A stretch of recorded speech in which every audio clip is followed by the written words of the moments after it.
Hey everybody, welcome to this video. In this video we're going to talk about something called PopUnder domination. And for those of you who do not know what a PopUnder is, you've probably already experienced a PopUnder when browsing the internet. Okay, so what it is a little window that pops up underneath your main browser window that contains either another website or some type of advertisement. Okay, now they may be annoying to a lot of people, so a lot of people probably have a bad experience with pop unders, but I'm going to tell you right now that pop unders are a very strong source of advertising that can generate you a lot of profits if you know how to do it correctly. Okay, and we're going to go over a few reasons why you should use a pop under in this video. Okay, so for those of you who are still a little bit unsure, it's basically just an advertisement that pops up underneath someone's main browser window.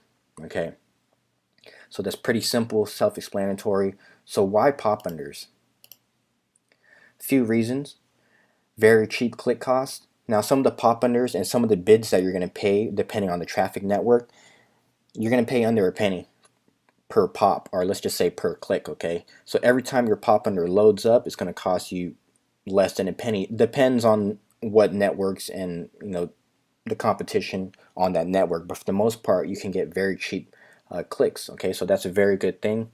There's also tons of traffic volume because some of these adult networks, they have hundreds of millions if not billions of impressions per day, and with that much impressions you could go ahead and pop your advertisements on so many different users, so there's going to be just a ton of volume. Okay, another thing is there's really no need for any banner creatives. Okay, so I know that's a big hurdle for a lot of people designing banners and being clever and creating new stuff, but with pop unders your main concern is not to worry about the banner creatives because you're not seeing a banner creative. Okay, these pop unders are going to be executed the moment somebody clicks on something, loads up a certain category, types in a certain keyword in their browser. So it's going to be triggered automatically. Okay, so there's no way around it.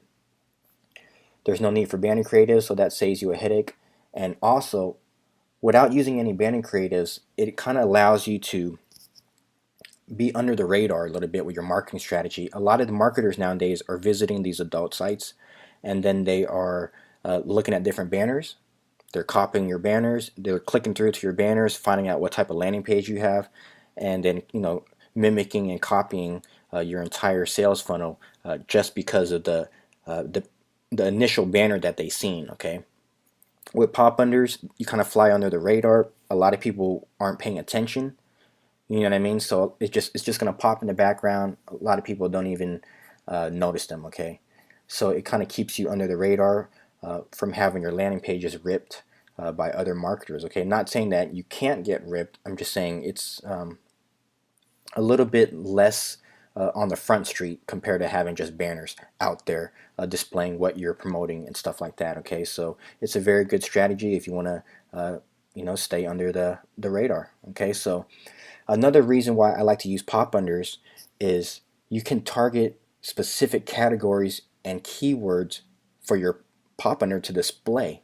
Okay, so let's say for example someone's typing in some type of MILF video, or they are browsing some type of MILF category. You can go ahead and display your pop under with a relevant ad towards that MILF audience, or you can do that with any other niche, Asian, ebony, BBW, just basically any type of category that your visitors are browsing. You could go ahead and target those and pop your advertisement underneath their main browser window. So it's very targeted traffic. If you're clever with your headlines and your ad copy, you can really reel in a lot of visitors and convert them very well, okay, depending on your landing page. So that's just a few reasons why I use pop unders. It's a great source of traffic, and it's a great way to display your advertisements. Okay, so what is really required to go ahead and set up your pop under campaigns is pretty much you're going to need a fast server to handle the traffic volumes, okay, because it's just popping an insane amount of traffic, and it could take a huge load on your server. If you do not have a fast enough server, your landing pages and your advertisements that you're popping will take a long time to load, and if people look at those pop-up windows loading in their computer screen, they're just going to close it out. Okay, so you're going to end up paying for that click, but what's going to happen is that your advertisement didn't even load all the way for somebody to be able to even see your advertisement, so you're just wasting money. Okay, you don't want somebody just looking at a blank screen that's loading. They will close it out, and you will miss out on that visitor. So the name of the game with Pops is having a very fast server, very fast landing pages that load. So I recommend hosting some of your images on a CDN. Now a CDN is just a place you can upload some of your images, and it's gonna just make everything load nice and snappy. Okay, you can do a little bit more research. I have another video that talks about CDN if you are curious on what that actually is. Okay, so to make things work, you're gonna have to properly target and track where your pop unders are most successful. Okay, so when it comes to targeting, you can target by URL, you can target by specific categories, specific keywords. So you're going to want to be able to track exactly where that came from, where your conversion came from, and you can do that depending on the advertisement network. Sometimes they have tokens or parameters that they could pass, that you can pass from them onto you into your tracking solution, that lets you know exactly what category they were browsing, what keywords they were typing in, and et cetera, et cetera. Okay, so it's very important that you track where your pop under was successful. Okay, and pretty much you just need some traffic network accounts.